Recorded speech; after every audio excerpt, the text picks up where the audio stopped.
अम्बा शाम्भवी चन्द्रमौलिरबलापर्णा उमा पार्वती काली हैमवती शिवा त्रिनयनी कात्यायनी भैरवी सावित्री नवयौवना शुभकरी साम्राज्यलक्ष्मी प्रदा चिद्रूपी परदेवता भगवती श्रीराजराजेश्वरी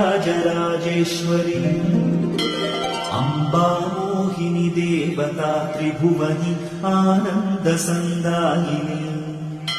वाणी पल्लवपाणि वेणुमुरली गानप्रियालोलिनी कल्याणी उडुराजबिम्बवदना धूम्राक्षसंहारिणी चिद्रूपी परदेवता भगवती श्रीराजराजेश्वरी